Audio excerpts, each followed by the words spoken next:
Thank you sa sponsor ng aking si Jerry Muslares. Amen. Purihin ang Panginoon at tayo po ay manalangin sa Panginoon. Purihin kayo Diyos. Hallelujah. Lord, Diyos Ama sa langit, sambahin nawa ang iyong ngalan. Kami nagpapasalamat Lord sa panibagong gathering namin Panginoon. Fellowship with you Lord. At kami Panginoon ay lubos na nagpapasalamat at magiging bahagi kami Panginoon ng pagsamba, papuri, pagluwalhati, pagdakila sa inyo, Panginoon. Lord, samahan mo kami, Lord, sa kabuuan ng gawain ito, Lord, na makuha namin, Lord, yung mga kapahayagan mo, Panginoon, yung mga nais mong iparating sa amin para sa paglago ng aming pananampalataya, pagbago ng aming pananaw, hallelujah, para po, Lord, sa maayos na takbo, Lord, ng aming buhay pananampalataya sa mundong ito. Salamat po Diyos sa pangalan ng Panginoong Kristo. Amen. Purihin ng Diyos. Hallelujah. Ngayon po ay nandito po tayo sa ating February series na Anchored in Peace. Amen. Yung ating tinatalakay po ay gusto natin na magkaroon tayo ng mapayapang buhay sa araw-araw. Amen. Gusto niyo po ba yan? Amen. Siyempre naman, wala nang tao na lagi kang namumroblema sa buhay. Amen. Kaya yung gusto natin dahil sa kabila ng magulo at masamang panahon, di ba, pasama ng mundo, kailangan hindi tayo maaapektuhan ng mga ito. Bagamat nakabahagi tayo rito sa mundong ito, pero kapag tayo po ay nasa Diyos, na kay Kristo, nakasisiguro tayo ng tamang kapayapaan. Amen? At ito nga po yung ating talata. Sabi po ng, payapa kayo nga.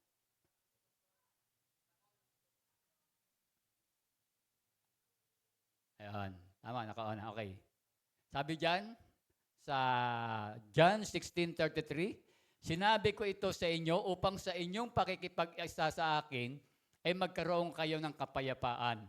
Magdaranas kayo ng kapigatian sa sanlibutan ito, ngunit tibayan ninyo ang inyong loob na pagtagumpayan ko na ang sanlibutan. Amen. Yan po yung gagamitin natin na buong sa buong February na ating talata. Dito makikita natin na binabanggit dito ng Panginoon na tayo kapag nakipag-isa kay Kristo, meron daw tayong magkakaroon daw tayo ng kapayapaan. Kasi alam nyo, iba yung kapayapaang bigay ng mundo at iba yung kapayapaang bigay ng Diyos sa atin.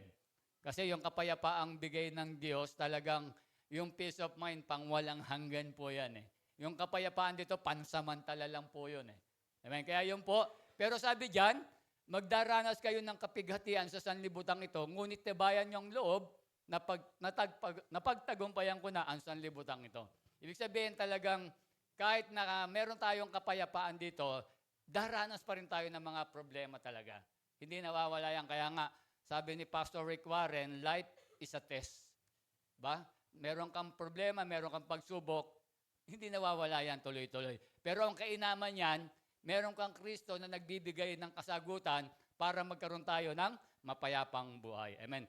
Darako muna tayo sa nakaraan, medyo hindi ganong nabigyan ng pansin ni AJ yung anchor in peace. Gusto ko lang bigyan ng po ito. Amen. Sabi rito, ayaw ba? Yan. Yung anchor, ayan, yung mga seaman, alam yan, si Tatay Bebot, laging nasa tugboat yan. Sabi dyan, it refers, tignan muna natin yung yung literal na anchor. O sa Tagalog yung angkla. May iba pa bang tawag yan, Tay? Wala na, no? Angkla lang sa Tagalog. Ayun. It refers directly to a nautical device used to secure ship. It also implies something that offers stability, security, or stay. Yung word pa lang na nasa literal pa lang, pinapakita niya, sabi nga po rito, yung ito ay tahasang tumutukoy na kagamitang pandagat po ito. Siguro naman, alam nyo yan, no? Yung mga kahit siguro simpleng tao, alam po yan. Pero sabi dyan, yung pinaka-purpose, sabi rito, nagpapahiwatig ito na isang bagay na nagbibigay ng katatagan, seguridad, o isang sandigan. Diba? Siyempre, ang gamit talaga niyan, para hindi maging matatag yung barko o yung bangka. Hindi siya gumagalaw-galaw, hindi siya malalayo. Diba? Kaya nga meron ding security.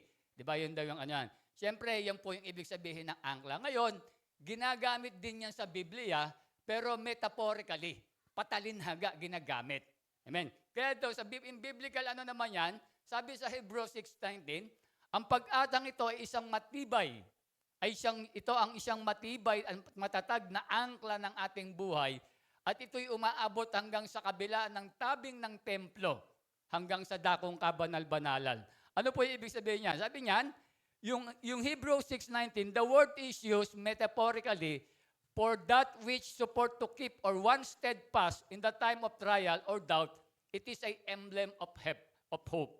Amen. Ibig sabihin daw po, ito po ay ginagamit na patalinaga, naglalarawan na bagay na sumusuporta o nagpapanatiling matatag sa isang tao sa panahon ng pagsubok.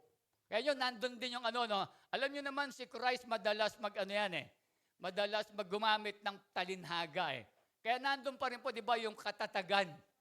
Ibig sabihin, kahit sa panahon ng problema, nandun po na magkakaroon tayo ng matatag.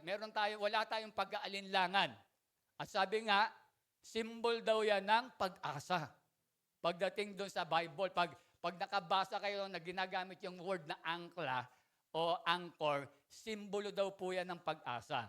Amen. Kaya po yan, pag pinagduktong natin yung anchor in peace, means having soul, mind, and faith firmly secure in God's promise. Amen. Kaya dito sabi, ang kaluluwa at isipan ng pananampalataya sabi rito, ay may matibay at nakapirme doon sa mga pangako ng Diyos.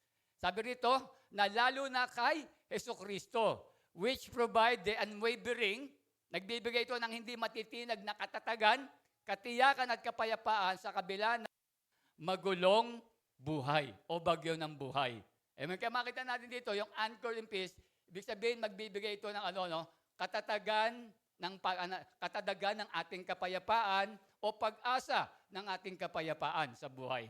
Amen. Kaya dito, maganda po na tinatalakay natin ito kasi alam natin, matindi yung matindi yung labanan ngayon sa buhay Siguro, bagamat yung iba, mga kabataan, medyo hindi nila ganong ramdam yan dahil tanggap lang sila ng tanggap, no? Pero yung mga taong talagang nagsasakripisyo, nag-aaral, nagtatrabaho, nagninegosyo, ramdam mo yan sa paligid na talagang matindi. Di ba? Ngayon lang, nakita nyo sa social media, di ba? Maraming pagtatalo. Atin ba yung West Philippines Sea o hindi? Di ba? Ipamimigay na ba natin yan para wag tayong gerahin? Di ba?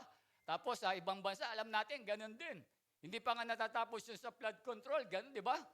Sa ibang bansa, nakita natin, kaya makita natin yan, kasi inalagay na sabi naman sa Biblia, di ba? Pagdating ng araw, habang tumatagal at tumatanda ang mundo, pasama ng pasama ito. Di ba? Kaya nga, kapag walang maghahayag ng salita ng Diyos, kawawa yung susunod na henerasyon. Amen, di ba? Isipin na lang natin kung gano'n ang pasama ng pasama yung mundo. Amen. Kaya yan po yung gusto natin na matalakay. Kaya kinakailangan po natin ng kapayapaan. Amen. Last Sunday, tinalakay ni Kuya AJ yun, God is our refuge. Sabi rito, dapat hindi tayo mabalisa o maapektuhan ng anumang gulo. Bakit? Gagamitin natin ang ating Panginoon, siya po yung ating sanggalang. Yun po yung una natin. Siyempre ngayon, ano naman yung gagawin natin para magkaroon tayo ng katatagan ng pag-asa sa ating buhay. Ang hirap yata kapag merong mental issue, pag mental problem, di ba? Mas mahirap yan Natatandaan ko nung una akong nagkaroon ng hypertension, kaya pala noon, ewan ko, nasakto lang siguro. Nung 40 years old ako, doon ako naunang nagkaroon ng hypertension. Nung 40 years old ako, kaya siguro sabi nga, life begins at 40 raw. No? Hindi ko alam kung nagkataon lang Nung nagpapacheck up ako sa doktora, sabi niya sa akin, Sir, halatang-halata sa mukha nyo na stress kayo. Sabi niya, kaya kayo tumataas yung blood pressure nyo. Kasi nung una ako na hypertension, hindi ko alam yung mga gagawin, kaya natatakot ako lagi. Natatakot ako pag tumataas yung blood pressure ko, ayaw niyang bumaba. Ganun pala yun. Kasi kinakabahan ako, nai-stress ako. Hindi ko alam na parang mamatay na ba ako, ma-stroke ba ako. Di ba? Ganun. Kaya makita natin, yung ganun na nai-stress ka, yung mental problem, mental issue, health problem, malaking problema yun Kaya dapat talagang tayo meron tayong dapat nakasindig tayo dun sa pangako ng Diyos para magkaroon tayo ng kapayapaan sa buhay. Amen. Ngayon, ito nga po yung tatalakayin natin ngayon, walking in the Spirit. Ayan. Yan tatalakayin natin. Medyo, paglakad sa gabay ng banal na Espiritu o sa control ng banal na Espiritu. Yan po yung second series po natin na tatalakayin. Basahin po natin yung ating talata. Ang sabi ng Roma 8:5 hanggang 6, ang mga namumuhay ayon sa hilig ng laman ay walang pinapahalagahan kundi mga bagay na ukol sa laman. Ngunit ang mga namumuhay ayon sa Espiritu ay nagpapahalaga sa mga bagay na espiritual. Ang pagsunod sa hilig ng laman ay naghahatid sa kamatayan, ngunit ang pagsunod sa Espiritu ay nagdudulot ng buhay at kapayapaan. Amen. Diyan pa lang sa talatang yan, makikita natin yung outcome doon sa verse 6, no? Yung outcome na kapag tayo po ay namumuhay sa Espiritu, sabi diyan, ay nagdudulot ng buhay at kapayapaan.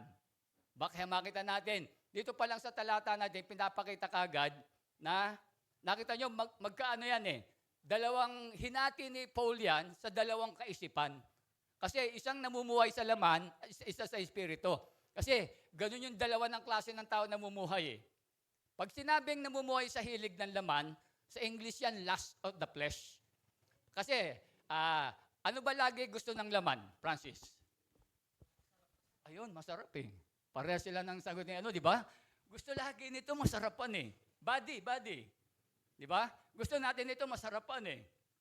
Yun yung sabi, lust of the flesh. Pero ang problema, yung gusto lagi ng laman na masarap, masama eh, kasalanan eh. Hindi lahat pero sabi rito, di ba? Ang namumuhay sa hilig ng laman ay walang pinakundi na ukol sa laman. Sabi, pero ngunit yung namumuhay nagpapahalaga sa bagay na spiritual. Ang pagsunod sa hilig naman ay naghahatid sa kamatayan. Diba? Kapag ganun daw, ikaw ay namumuhay sa hilig ng laman, maghahatid sa kamatayan. Yung kamatayang tinutukoy dyan, eternal death yan. Eternal punishment yan.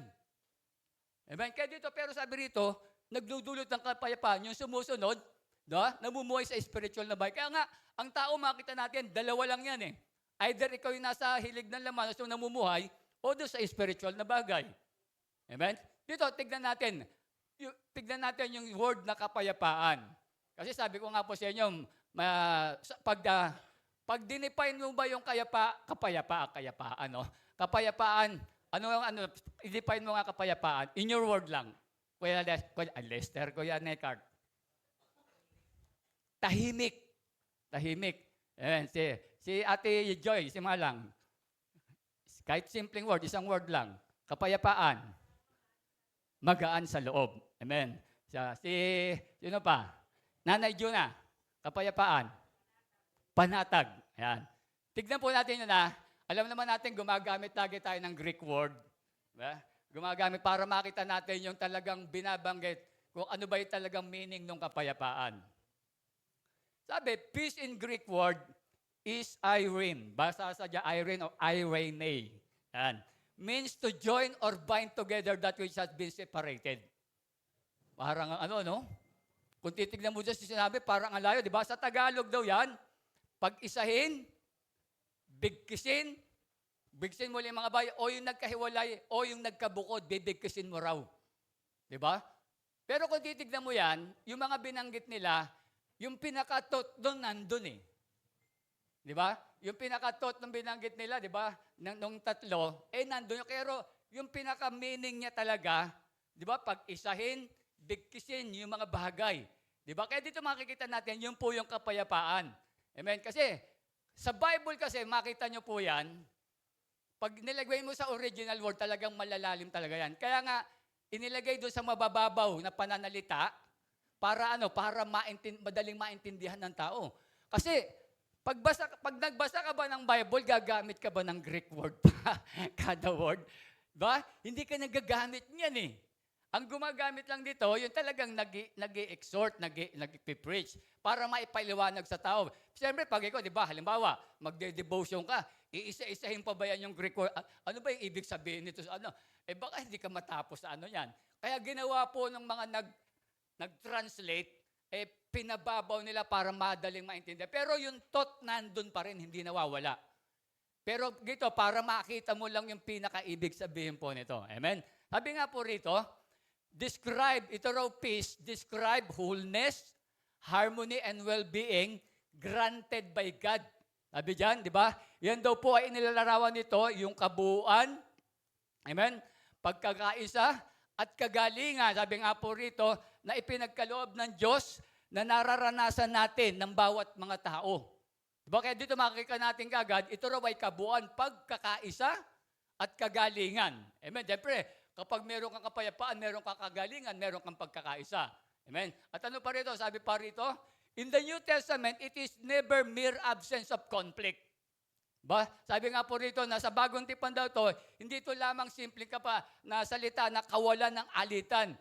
Sabi, it is positive, covenantal state that flows from God's redemptive work in Christ. Amen. Sabi nga po rito, ito raw po ay tipa ng kalagayan nagbumula sa mapanubos na gawain ni Kristo and is applied by the Holy Spirit to individuals and communities.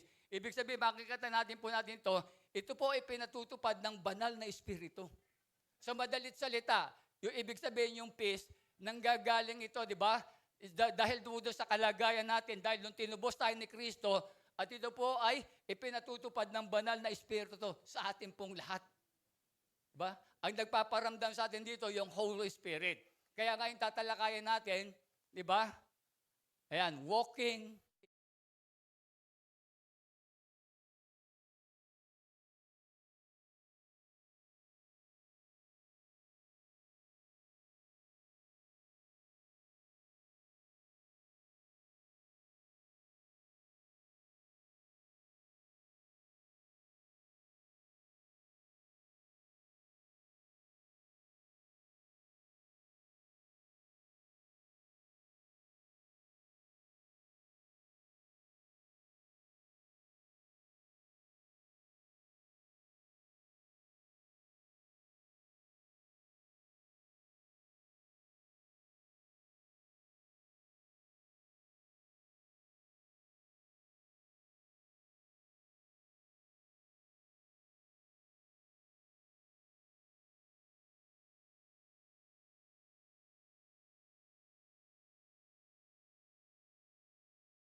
bakit yung ibang tao ginagawa pa rin nila?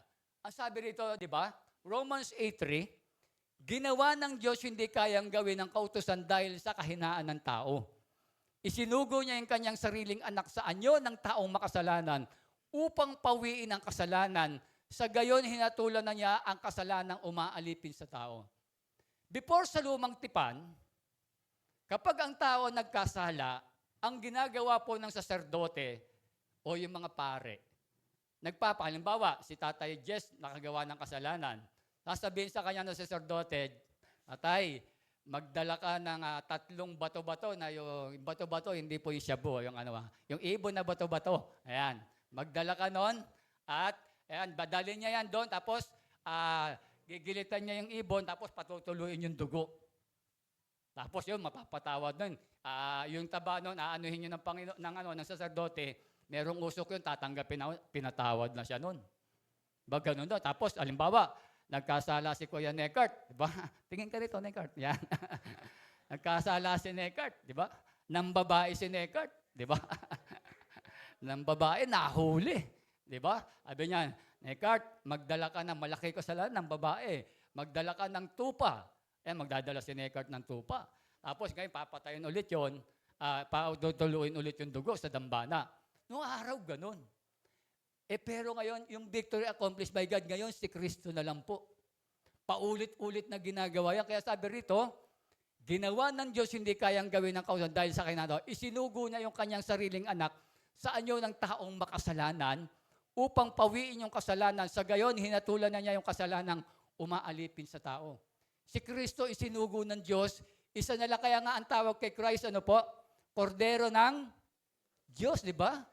Kordero ng Diyos, di ba? Kinakanta natin yung haro, di ba? Lumalakad pa tayo na nag-aalis. Ba, yun eh. Yun yung kordero ng Diyos, di ba? Si Christ yung Lamb of God. Isa na lang. Di ba? Kaya dapat, natin to, pagtiwalaan natin na ginawa na ng Diyos yun. Di ba? Ang sabi pa sa susunod na talata, ginawa ito ng Diyos upang ang itinakda ng kautusan ay matupad sa atin na namumuhay ayon sa Espiritu at hindi ayon sa hilig ng laman. Amen. Ang problema ang tao, nagpipinitensya. Akala niya mawawala yung tinapos na yun ni Kristo eh. Hindi mo na pwedeng gawin yung dating ginawa niya. Di ba? Hindi natin pwedeng gawin sasaktan mo pa yung sarili mo, di ba? Para mapatawad ka ng Diyos. Di ba? Hindi na ganun eh.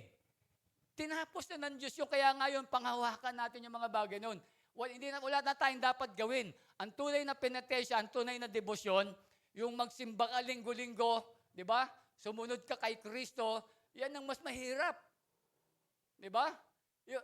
Pag January 9, ano ba yon? Devotion din ba yon? Ano ba yung noon? Yung ginagawa pag ba't ba't pumapahid nung Para sa di ba? Parang panata yun, di ba? Bakit ka namamanata ka lang pag araw ng January 9? Yung tunay na sumusunod ba? Gusto mong makapahid doon. Araw-araw, nandun naman yun sa Quiapo, ba't hindi mo pahirap pumunta ka ron araw-araw? Pinapapakita mo lang, kaya makita nyo, kaya nga yung sabi ng nagpapakita tao ka lang na naghihirap pa. Hindi naman yun ang gusto ng Diyos eh. Di mo ito, nakita mo, simba ka linggo-linggo, yan yung mag-devotion ka. Devotion mo sa Diyos. Di ba? Yun yung ipakita mo. Kasi, victory accomplished by God, tinapot na yan. Sinugo na ng Diyos si Kristo. Ang gawin mo na lang, makipag-isa ka kay Kristo. Ba? Sundin mo kung ano yung gusto gawin mo. Hindi yung gagawin mo rin yung katulad ng ginawa na nagsasakripisyo pa. Yun lang, sakripisyo na nakita nyo.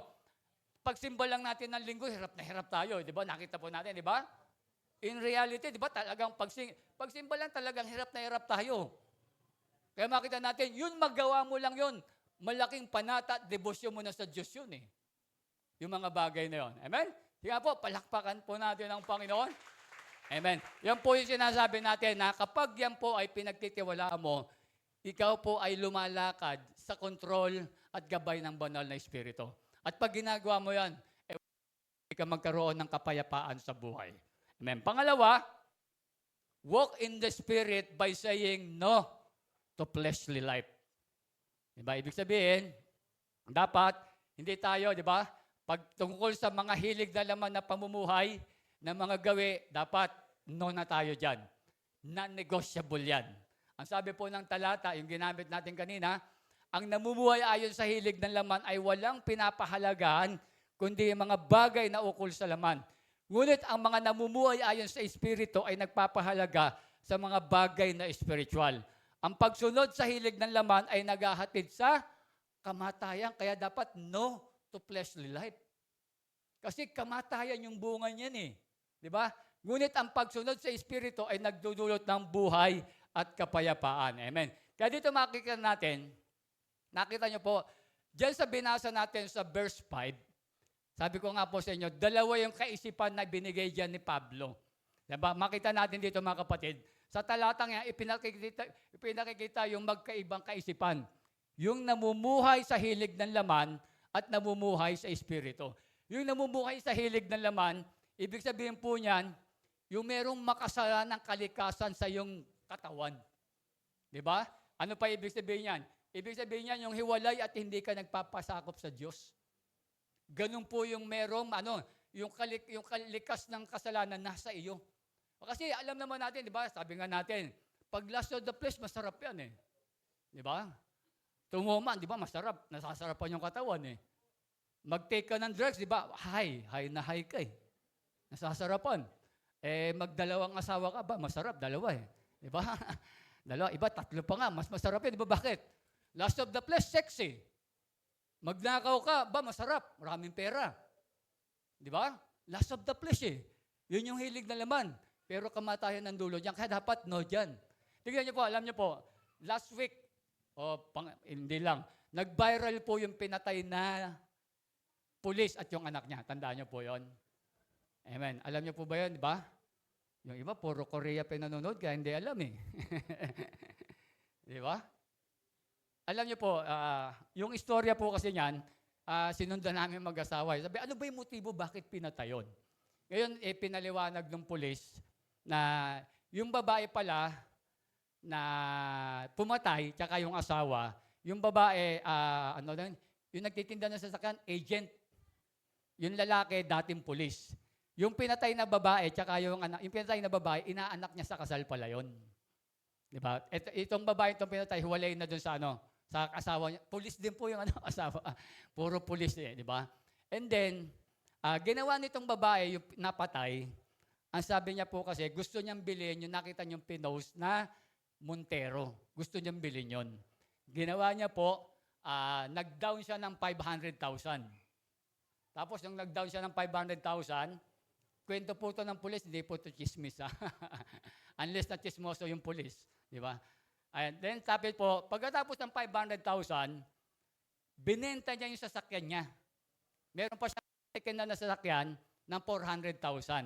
Di naka 900,000 na siya. Nung kukunin niya na po yung sasakyan, pumunta siya sa bahay, scam pala, wala pala. Wala pala yung wala pala talagang Montero. Ghost na naman. Ghost pala yun. Wala pala. Kaya siguro nung panahon yun, siguro nung nandun yun, doon na pinatay yung babae. Diba? Doon na po pinatay yung babae, doon binaril yung babae. Kasi nakuha niya na yung 900,000, wala siyang maibibigay. Ang problema, yung bata, yung 8 taong gulang. Ang sabi daw ng pulis, sabi ng lalaki, ayaw niyang wag patayin yung bata, iligaw na lang. Parang yung pusa, ililigaw mo na lang. Pero sabi daw ng babae, patayin. Sabi ng asawa, yung naginda, bakit? Nakita raw yung ginawa nila eh. Ano makikita natin dito mga kapatid? Diba? Makikita natin dito mga kapatid, yung sinasabi natin, amen, na yung kumita ka lang sa maling paraan, dahil sa gusto mo dun sa pera, di ba? Yung lust of the flesh. Di ba? Kaya makikita natin dito, no? Yung wala kang takot pumatay. Di ba? Wala kang takot pumatay, kahit yung bata, papatayin mo. Ba, ano yung pinaka-cause nun? Yung nandaya ka eh. Naghangad ka dun sa malaking bagay, di ba? Niloko mo yung tao. Bakit? Dahil dun sa malaking pera. Hindi natin alam kung saan ginamit yung malaking pera. Pero saan mo ba gagamitin yung napakalaking pera? 900,000, saan mo gagamitin? Diba? Kaya yun yung problema, yung namumuhay sa hilig ng laman. pinapahalagahan mo lang yung mga bagay na ikasisiyan ng iyong katawan. Pero yung namumuhay sa Espiritu, pinapahalagahan mo yung mga bagay na spiritual. Yung matutuwid na bagay, yung mabubuting bagay, yung tungkol sa Diyos. Kaya nga yung pangalawa natin, yung lumalakad sa Espiritu, sa gabay ng Espiritu, dapat non-negotiable. Pag sinabi doon, halimbawa, sa mga bagay na mga makalamang bagay, kalayawan, dapat non-negotiable yan. Di ba? Yung mga bisyo, di ba? Yung mga ginagawa natin na hindi magaganda, paggawa ng kasalanan. Hindi mo tatanungin sarili mo, gagawin ko ba ito? Hindi. Aba, alam mo nang ano yan eh. Nakipag-isa ka na kay Kristo eh. Tatanong pa ba, masama ba ito na gagawa ka ng masama? Gagawa ka ng, babalik ka sa pagtitake ng drugs, babalik ka sa pag-iinom, pagbibisyo, di ba, pagsusugal, lahat, babalik. Kung nakipag-isa na kay Kristo, hindi na dapat nakikipag-negotiate ka sa iyong kaisipan. Kasi, laban ng ano yan eh. Laban ng isipan yan eh. Laman at espiritu eh. Tignan nyo sa sarili nyo, di ba? Tignan nyo sa sarili natin. Di ba? Pag meron kang gagawin, di ba? Halimbawa, simpleng-simple. Pag atin, gusto mong umattend ng gawain, ano naglalaban sa isip mo? Aaten ba ko o hindi? Ano naglalaban? Aaten ka o hindi? Tignan mo. Makikita mo, nananaig lagi yung ano. Kapag may hina, nananaig lagi yung laman. Hindi ba? Di ba? Iisipin. Pero hindi mo iisipin yung, ano ibig sabihin na naglaman? Iisipin mo yung kasarapan na mararamdaman mo kapag wala ka doon sa church. Dahil hindi ka nakaupo rito, maghihintay ka ng 2 oras, nakaganyan ka sa akin. Di ba? Eh hindi mo iisipin na meron kang makukuhang maganda kapag nakinig ka. Bakit? Nananaig yung laman eh. Nagtatalo sa isipan mo yun eh. Di ba? Kaya dapat ganun, no kagad. No kagad, no to selfish. Di ba? Yun lang yun sa mga bagay na simple na ipinapakita natin. Sabi nga po rito, amen? Sabi rito, dahil pinalaya tayo sa Espiritu mula sa kapangyarihan ng kasalanan at kamatayan, hindi na tayo pinaghiharian dapat ng laman. Di ba? Hindi na tayo pinaghaharian yan. Kaya makita natin dito, di ba? Tignan po natin yung mga tignan nyo po yung mga, yung mga contractor, yung mga DPW, tignan nyo po yun. Walang kakontentuhan sa buhay. Gusto magpakayaman na magpakayaman. Ang dami-dami na nilang pera. Di ba? Yung mga government official, ang lalaki ng sahod yan eh. Pinakamababa niyan, 50,000 eh. Eh ayaw pa noon. Bakit? Eh gusto magagarang sasakyan. Gusto ka na kung saan-saan nakakarating. Hindi naman masama na marating mo yung lahat ng ano eh. Makabili ka naman. Kaya lang, dun sa mabuting bagay. Kaya nakita nyo, di ba? Yung mga napapunta natin sa flood control issue. Di ba? Nakita nyo, ang dami nilang nagsusugal, di ba? Dahil siguro, pag natalo sila, gusto ka, pag pumunta ka sa casino, di ba? Eh bakit? Masarap kasi magsugal sa casino ba? Di ba? Masarap magkasugal doon. Makilala, pag big time, nagkakasino. Di ba? Kasi yung ibang nagsusugal, dito lang, mga 3 tula lang, nandiyan sa gilid-gilid eh. Eh pag casino ba, big time ka, di ba? Eh si Mari, nagkakasino ba, big time ah. Eh parang, di ba? Nakita mo? Last of the flesh eh. Di ba? Kaya nakita mo, si Ma'am Disgaya, nakakita, nagandahan lang sa payong, binili. Di ba? Pero po, nagandahan lang doon sa payong, binili, di ba? Last of the flesh eh. Di ba? Masarap eh. Di ba? Makikita, uy, grabe, big time ah. Di ba? Ano ka? Gusto ka, bakit? Gusto ma-praise ng tao eh. Last of the flesh. Kaya makita natin, di ba? Ang pagsunod sa hilig na laman ay naghahatid sa kamatayan. Kaya nga tayo, di ba? Kapag namumuhay ka at lumalakad ka sa Espiritu, dapat no tayo dyan. Di ba? Kaya makita mo, kapag ginagawa mo yan, you are walking. Di ba? In the Spirit. Amen? Yun nga po, palakpakan natin ng Panginoon. Amen. And next, pangatlo, walk in the Spirit by focusing your mind on spiritual things. Di ba? Yung paglakad daw sa Espiritu, dapat nakapokus yung ating mga kaisipan doon sa mga spiritual na bagay. Amen? Ang sabi po ng talata natin, be subject to God's law. Sabi dyan, kaya nga, kapag itinuon ng tao yung kanyang pag-iisip sa hilig ng laman, tignan niyo po ito kapag yung tao gano'n nakatungkod sa lust of the flesh, ano na sabi dyan? Nagiging kaaway natin ng Diyos. Di ba? Kaya makita natin kapag ikaw gusto mo puro sa kalayawan, sa buhay, kasarapan ng iyong, hindi, di ba, kasarapan ng iyong katawan, di ba? Sabi niya, nagiging kaaway mo ang Diyos. Ayaw mo mang awayin ng Diyos, pero yun ang tingin ng Diyos doon sa mga taong gumagawa po nun. At sabi diyan, sapagkat hindi siya nagpapasakop sa batas ng Diyos. Kaya nga sabi natin, yung nakapokus sa mind sa doon sa spiritual thing, dapat nagpapasakop ka doon sa batas. Ano ba yung batas ng Diyos? Hindi yung utos ng Diyos. Diba? Basahin natin ang Biblia, napakarami. Ilang libo yung utos ng Diyos. Dapat nagpapasakop tayo ron. At sadyang hindi niya ito magagawa. Pangalawa, sabi diyan, bring delight to God. At ang nabubuhay ayon sa hilig ng laman ay hindi maaaring kalugdan ng Diyos. Diba? Kaya makita natin, kapag ikaw ay nabubuhay sa hilig ng laman, sa lust of the flesh, diba? Hindi tayo kalulugdan ng Diyos. Dapat nakapokus po tayo sa mabigyan natin ng kaluguran ng Diyos, yung mga spiritual na bagay. Ang tanong natin, ano ba ang nagpapasaya sa Diyos? O paano mo mapapasaya ang Diyos? Tay Mervin, paano mo mapapasaya ang Diyos? Magsisimba ka kada linggo? Sino po? Kuya Carlo. Kuya Carlo, paano mo mapapasaya ang Diyos? Pagsunod. Amen? Tatay Mario. Sa pagpupuri. Amen. Ano ang nagpapasaya sa Diyos? Number 1, fear of God. Okay na, hindi ko sinabi mali yun. Tama rin yun. Pero ito makita natin, gumamit kasi ako ng talata Kaya doon sa talata, ito yung nakita ko, fear of God, tsaka hope in His steadfast love. Ang sabi po ng awit 147:11, ngunit sa may pagkatakot, kasiyahan niya'y labis. Grabe, no? Yung word na ginamit, labis. Ano ibig sabihin ng labis? Sobra. Gabi, ganong tuwan-tuwa kapag tayo pala, pag sinabing takot sa Diyos, sa mga unbeliever, yung takot, yung kapahamakan doon sa impyerno. Sa atin, yung takot sa Diyos, paggalang, pagrespeto, di ba? Pagsamba, pagsunod, pagpuri sa Diyos, yun yung pagkatakot sa Diyos. Di ba? Sabi rin nga po ni Solomon, di ba?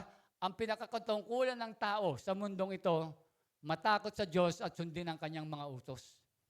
Kaya mahalaga po yan. Kaya nakita nyo, kapag pala tayo merong fear of God, labis, sobra-sobra yung kasiyahan ng Diyos. Tuwang-tuwa pala siya pag nakikita niya tayo, na mayroon tayong takot sa Kanya.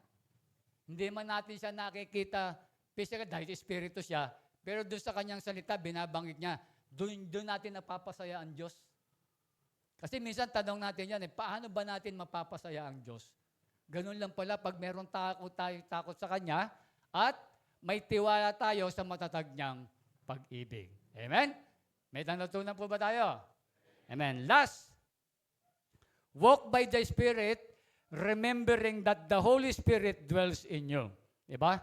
Ibig sabihin daw po, yung paglakad sa Espiritu ay pagpaalala that yung Holy Spirit ay nananahan sa atin. O naninirahan, nananahan sa atin. Amen. Ano ba yung ibig sabihin? Ito po, alam nyo po, matagal ng question sa akin to na tinatanong ko rin sa akin sa sarili ko noon, ano ba yung ibig sabihin na ang banal na Espiritu ay naninirahan sa atin? Di ba? Ang sabi ng 1 Corinthians 6:19, di ba? Na ang katawan daw po natin ay templo ng banal na Espiritu at dito naninirahan. Diba? Tanong ko dati sa sarili ko, ano ba yung ibig sabihin na ang banal na Espiritu ay naninirahan sa atin? Ang pagkakaalam ko nung dati, na kasi sabi nga pag naninirahan, nag-i-stay. Diba? Ang akala ko noon, yung Espiritu ng Diyos, na pumapasok sa ating katawan. Diba? Parang gano'n. Pero nabasa ko doon sa mga komentaryo sa mga hindi pwede kasi ang espiritu yun, yung katawan, physical hindi pwede. Amen. Nay, kayo po, ano ang pagkakaalam nyo, Nanay Juna? Na kapag yung nananahan yung banal na espiritu sa isang tao, ano po yung pagkakaintindi nyo po ron? Yung kanyang mga salita? Sino pa yung natin? Nawala na si Kuya Francis, no? Yung magaling natin, no? Diba? Dito makita, basahin po muna natin yung talata. Sabi diyan, the Spirit dwells in every believer. Dapat alalahanin natin yung mga lumalakad sa gabay ng banal na Espiritu. Sabi niya, yung Espiritu dapat nananahan sa atin. Ito to, magandang topic, maganda tong verse, topic number 4 natin. Ang sabi ng Romans 8:9, ngunit hindi na kayo namumuhay ayon sa laman, kundi ayon sa Espiritu. Sa katunayan, naninirahan sa inyo ang Espiritu ng Diyos. Kung wala sa isang tao ang Espiritu ni Kristo, hindi kay Kristo ang taong yon. Malinaw, Kapag naninirahan, di ba? Sa katunayan, sabi rito, naninirahan sa, kapag wala daw sa tao yung Espiritu, hindi ka kay Kristo. Ba? Kaya maaring kayo sa kapal natin, ikaw ba nananahan ba ang banal na Espiritu sa iyo?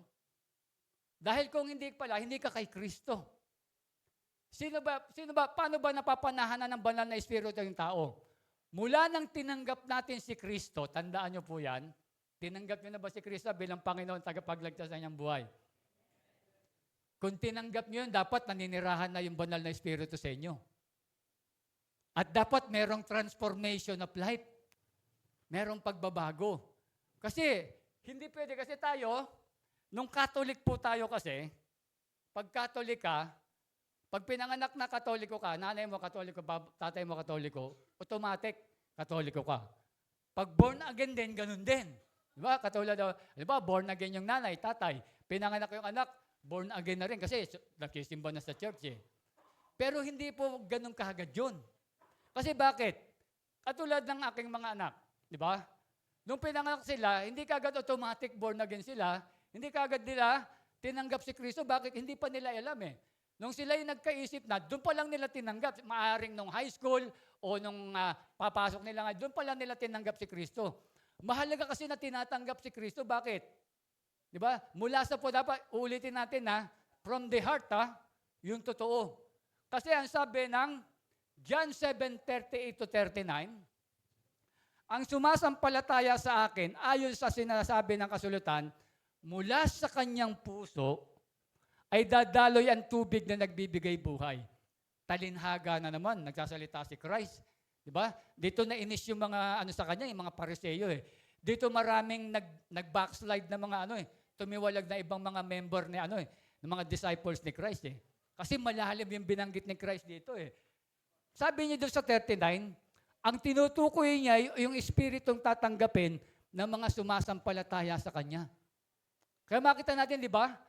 Nung sumampalataya ka kay Kristo na siya yung Panginoon at tagapagligtas ng iyong buhay, tinanggap mo na yung Espiritu. Dapat naninirahan na yung Espiritu sa'yo. Nagdodwell na. Nananahan na yung Espiritu sa'yo. At kapag nananahan na yung Espiritu sa'yo, dapat mayroong transformation of life. Kaya pala lahat ng dinago ni Kristo, kaya pala lahat ng born again na tumanggap kay Kristo, nagkaroon ng bagong buhay. Dahil sabi ng 2 Corinthians 5:17, at kaya't kung nakipag-isa na kay Kristo ang isang tao, isa na siyang bago nilalang, wala na yung dati niyang pagkatao. Kaya pala nababago tayo. Tinatanggap natin si Kristo dahil yung Espiritu yung Holy Spirit, nananahan sa atin. At kapag nananahan sa atin yan, di ba? Pag nananahan sa atin yan, yan po yung magbabago ng buhay natin. Kaya nga sabi kanina, sabi dyan, kung wala sa isang tao ang Espiritu ni Kristo, hindi kay Kristo yung taong yun. Bakit? Hindi pa siya nababago. Bakit? Hindi niya totoong tinanggap si Kristo sa puso. Maaring tinanggap niya lang sa nguso, hindi sa puso. Sinabi niya lang na, Lord, ikaw ang Lord and Savior ko, pero hindi gumagawa. Pag sinabi mong sa puso, ginagawa mo yun. Ina-apply mo sa buhay yun. Amen? Naintindihan po ba natin? Baka makita natin mga kapatid, di ba? Yan po yung nangyayari. Kapag nananahan yung banal na Espiritu, kapag tinanggap mo si Kristo, yan, balik natin yan, tinutukan niya yung Espiritong tatanggapin ng mga sumasampalataya sa Kanya. Yung sumampalataya, tatanggap ng Espiritu. Mananahan sa iyo yan. Kaya nga sabi doon sa 1 Corinthians 6:19, di ba? Yung katawan natin, templo ng banal na Espiritu. Dapat pinararangalan nito yung Diyos. Di ba? Kaya dapat pag narito sa atin na ito, sabi diyan, dapat mababago na tayo. Kaya pala yung mga born again, kaya pala ang pagkakatingin ng tao sa atin, tayo po ay mabubuting tao, tayo po ay mga binagong tao. Kaya pag nakita nila, di ba born again ka? Bakit ganyang ginagawa mo? Mismo sila sa kanila na nanggagaling. Alam nila dapat mabuting tao ka. Bakit? Binago ka na kasi. Wala na yung dati mong pagkatao eh. Tignan natin, ano ba yung indwelling? Ano ba ibig sabihin na ninirahan? Sabi rito, the indwelling of the Holy Spirit means that God's personal presence is united with the believer's inner life, heart, mind, spirit, and of the person. Ibig sabihin daw po, sabi nga po nito, amen, yun daw po, yung presensya ng Diyos ay kaisa. Kaisa po ng ating espiritu, ng ating puso, at ng ating isip. Kaya pala nga ngayon, nung na-born again ka, totoong tinanggap mo si Kristo, pag meron kang gagawing hindi maganda, hindi tama yan. Di ba? Sabi nun, di ba? Hindi tama yan. Kasi, bakit? Kaisa mo na, nandun yung espiritu nanirahan Kaisa na di ba? Sinasabi niya sa'yo, kumbaga nagko-convict siya. Kino-convict ka niya yung mga bagay na hindi mo dapat gawin. Kaya nga sabi niya, kung wala yung Espiritu ng Diyos doon sa tao, hindi ka kay Kristo. Bakit? Walang nagko-convict sa'yo, ginagawa mo pa rin yung dati. Ginagawa mo pa rin yung dati. Kaya ganun po yung nangyayari. Kaya makita natin, dapat yung lahat ng tumanggap kay Kristo, di ba, dapat yung banal na Espiritu naninirahan sa'yo. Nakita mo, yung mga dati mong ginagawa, dapat hindi mo na ginagawa yon. Di ba? Yung mga, alam niyo naman yung testimony ng aking buhay. Hindi ginagamit ko kasi lagi sarili ko kasi ayoko na, hindi ko kabisado yung iba Nakita niyo, nung tinanggap ko si Christ, 1989. Amen. Buhay na ba yung iba noon, 1989? Di ba, wala pa yung iba Ginagawa pa yung iba 1989, tinanggap ko mula noon. Di ba, nung naranda ba yung presensya ng Diyos sa akin, kaya yun nakita ko, unti-unti, hindi ka na kinakailangang i-rehab. Kasi ang Espiritu nandun na sa iyo Kaisa na nung Espiritu mo, nung isip mo, di ba? Yung heart mo, yung puso, yung isip at yung Espiritu, kaisa na nung presensya ng Diyos Yung God's personal presence nandun Kaya yun pala, nakita mo, kaya pala unti-unti tayo. Kaya lalaman mo ngayon, kung talagang tinanggap mo si Kristo, binago ka na ng ating Panginoon. Amen? Sige nga po, palakpakan po natin ng ating Panginoon. Amen? Kaya po yung sinasabi natin yan, amen? Doon sa paano natin, di ba? The indwelling, di ba? The indwelling of the Holy Spirit. Yung pala yung ibig sabihin niya na kapag yung nananahan, kaisa natin, di ba? Meron ng connection, di ba? Meron ng relationship. Kaya nga sabi natin, born again is a relationship to God. Di ba? Meron ng relationship, meron ng pagkakaisa, di ba? Nagkakaisa na yung ating espiritu, yung ating puso at ang ating kaisipan doon sa Diyos.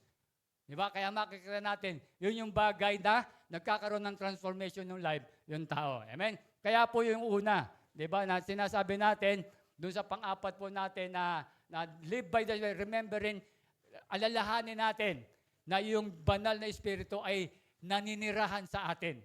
Pag inaangkin mo yon, pag inaalala natin yon, lumalakad ka sa kontrol at gabay ng banal na espiritu. Pangalawa, sabi diyan, the Spirit gives life now. Sabi diyan, sapagkat ito, ngunit dahil naninirahan sa inyo si Kristo, mamatay man ang inyong mga katawan dahil sa kasalanan, ang Espiritu naman ninyo ay buhay, sapagkat itinuring na kayong matuwid ng Diyos. Kaya dito kapag tayo po, sabi na rito, ito kasing katawan natin na ito, dahil sa kasalanan, maaabo lang ito So, di ba kaya sabi niyan, yung katawan natin na ito, dahil sa kasalanan ni Adan, di ba? Lahat tayo nagkakasala, lahat ngayon automatic, madedicate itong lang ang katawan po natin. Kaya ito madedicate dahil doon sa kasalanan natin. Pero sabi niya, kahit ganun yon, kahit itong magiging mortal to, sabi niya, pero yung espiritu naman natin buhay. buhayan. Patay man yung itong lust of the flesh natin, itong katawan na ito, dahil sa kasalanan, buhay naman yung espiritu natin dahil itinuring na tayo matuwid na Diyos. Bakit? Dahil naninirahan na yung banal na espiritu sa atin. At lumalakad tayo sa gabay at control ng banal na espiritu. Amen? Kaya po yung makita natin, di ba? The body is dead because of sin. The spirit is alive because of righteousness. Amen? Panghuli at pangatlo, the Spirit guarantees future glory. Sabi ng Romans 8:11, kung naninirahan sa inyo ang Espiritu ng Diyos, na siyang bumuling bumuhay kay Kristo, siya ang muling bubuhay sa inyong katawang may kamatayan. Di ba? Sa pamamagitan ng kanyang Espiritong nanirahan sa inyo. Kaya makita natin mga kapatid, dapat po, the Spirit guarantees future glory. Na pagdating ng araw, itong katawang ito na namatay, muling bubuhayan po yan. At ang bubuhay niyan, walang iba, kundi yung bumuhay din kay Kristo. Di ba? Kaya itong katawan natin ito, di ba? Meron tayong yung garantiya na yung future glory natin pagdating ng araw. Amen. Sabi nga po na kapag ganyan daw po, yung ating inaalala natin yan, na alam mo na pagdating ng araw, kahit ako'y mamatay, ito man ay madecay man itong katawan na ito, I believe, nakita natin ang prototype natin, si Kristo. Siya'y namatay at muling nabuhay at hindi na namatay. Di ba? Yung ibang mga Diyos na namatay, namatay, hindi na nabuhay. Di ba? Ibang mga Diyos na kinikilala. Pero yung Diyos natin, tayo ganun din daw po. Meron tayong, pag sabihin prototype, yung pong yung pong naging huwaran, na papakita sa lahat ng tao, na kaya di ba sabi niya, siya yung buhay at muling pagkabuhay. Siya yung magandang example. Ipinakita sa lahat ng tao sa mundo, nung namatay siya, di ba? Na dito sa mundong ito, nabuhay siya, hindi na siya muling namatay. Ganon din daw po yung mangyayari sa atin. Amen? Yung nga po, palakpakan natin ang Panginoon. Amen. Kaya mga kapatid, kung kayo po ay nabubuhay at lumalakad po sa gabay ng Espiritu, tayo po ay namumuhay sa kabanalan. Amen. Siyempre, kapag namumuhay po tayo sa kabanalan, ano po yung ibig sabihin yan? Siyempre, sa kalooban ng Diyos, kakampi natin ang ating Panginoon. Amen? Kaya po sabi ng Romans 8:31, ano pa ang masasabi natin tungkol dito? Kung ang Diyos ay panig sa atin, sino pa yung makakalaban sa atin? Biro mo kung lumalakad ka doon sa gabay ng Espiritu, di ba? Kung tayo po ay lumalakad doon sa gabay ng banal na Espiritu, di ba? Tayo po ay kakampi natin ng Diyos. Di ba? Kakampi natin ng Panginoon kung lumalakad po tayo. Pero pagkakampi mo ang Diyos, may lalaban pa ba sa'yo? Wala na. Di ba? Wala na. Kaya makita natin yung kapayapaan matatanggap natin. At sabi nga po ng Romans 8:35, walang makapag-iwalay sa atin sa pag-ibig ni Kristo. Dumanas man tayo ng pagsubok, tignan nyo paghihirap, pag-uusig, gutom, kawalan panganib, o maging kamatayan. Hindi tayo makakapaghiwalay kay Kristo. Di ba? Wala na. At sabi nga po niyan, gaya ng mga sinasabi sa kasulatan, alang-alang sa iyo, palaging nasa panganib ang aming buhay para kami mga tupang kakatayin. Pero sabi rito, pero kahit ganito ang kalagayan natin, diba, kahit naghihirap tayo, kahit meron tayong mga pagsubok, merong kahirapan, diba, merong kapigatian, sabi niya, pero kahit ganito yung kalagayan natin, kayang-kaya natin pagtagumpayan yan. Sa tulong ni Kristo na nagmamahal sa atin. Amen? Kaya makita natin mga kapatid, napakasarap ng lumalakad sa gabay ng banal na Espiritu. Amen? At magkakaroon tayo ng tunay na kapayapaan. At siyempre, paano ka lalakad sa gabay ng dapat manirahan sa atin? Di ba? Manahan sa atin yung gabay ng Espiritu. Tanggapin natin si Kristo sa ating mga buhay. Amen? Tayong lahat ay tumayo. Amen? Siguro po sa gabing ito, I know na hindi lahat ng nandito ay tumanggap na ng totoo kay Kristo. At ako po'y nangahamon sa inyo na doon sa mga hindi pa tumanggap kay Kristo, hindi ko na po kayo palalapitin sa harapan. Diyan na lang po kayo sa kanyang itinatatayuan. Kung gusto natin magkaroon ng peace of mind, kasi nakita natin, di ba, kapag wala sa iyo, hindi nananahan sa iyo yung Espiritu ng Diyos, hindi yung taong yung kay Kristo, hindi ka kay Kristo. Pag nakita mo, di ba, ang tagal mo ng Christian, hindi ka pa rin nababago, problema po yun. Baka noon, hindi mo talaga totoong tinanggap si Kristo. Kaya ngayon, hinahamon ko po kayo, lahat po kayo na nandyan. Ba? Nasa side. Sumabay po kayo sa aking panalangin. Huwag po kayo mahiya kung talagang mahal nyo ang Diyos. Kung gusto nyo talagang magkaroon ng kapayapaan sa buhay, kung gusto mo na ikaw ay na kay Kristo, tanggapin mo si Kristo, di ba? Romans 10:9-10. Dapat from the heart, tatanggapin natin si Kristo. Kaya ngayon po, diyan po sa kinatatayuan nyo, ba? Mananalangin po ako, sasabay po kayo. Yung mananalangin po, sasabay sa akin yung mga hindi pa tumatanggap kay Kristo. Hindi ko po kayo pinupwersa.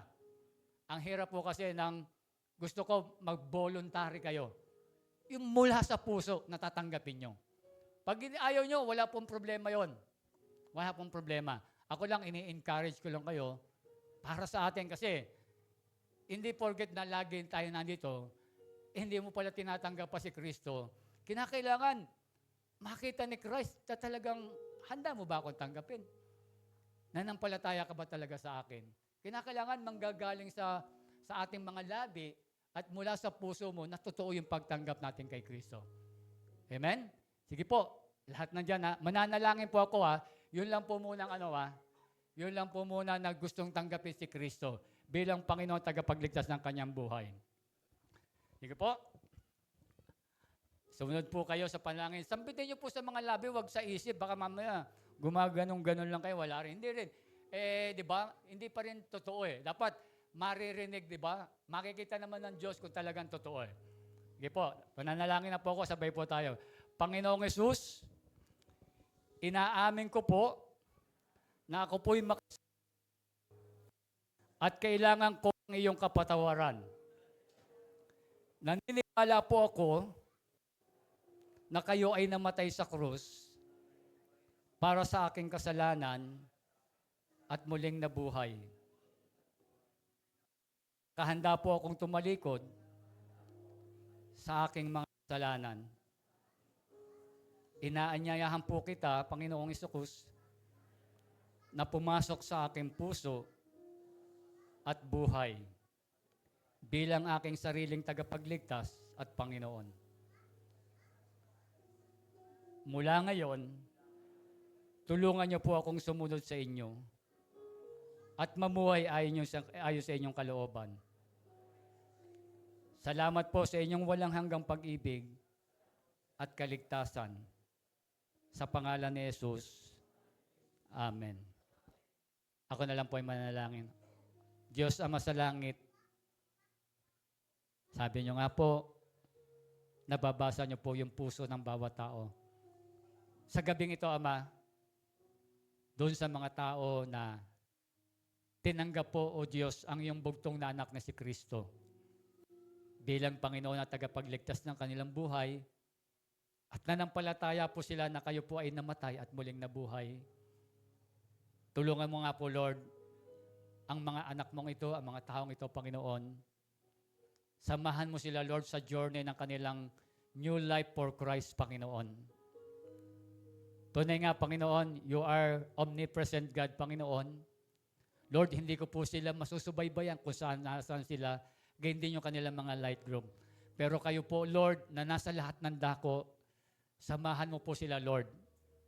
Alam po namin ang kaaway ay gagawa ng paraan upang yung mga sinambit nila sa kanilang mga labi na galing sa puso ay baliktarin ng demonyo, Panginoon. Kaya Lord, tulungan mo po, Lord, ang mga taong ito, Lord, na tumanggap sa iyo bilang Panginoon tagapagligtas. Tunay nga, Lord, yung pangako mo, sabi mo sa John 7:38-39, Lord, lahat ng nanampalataya sa iyong bugtong na anak na si Jesucristo, tatanggap po ng inyong Espiritu. At Lord, sa pagtanggap ng inyong Espiritu, Diyos, makikita nila, Lord, yung pagbabago ng kanilang mga buhay. Salamat, Lord. I believe, Lord, yung mga anghel sa kalangitan ay naghagalak, Panginoon, sa merong panibagong nagbagong buhay, Lord, nagsuko ng kanilang buhay sa inyo, Panginoon. Marami pong salamat. Hallelujah. Lord, sa gabing ito, Panginoon, kami nagpapasalamat.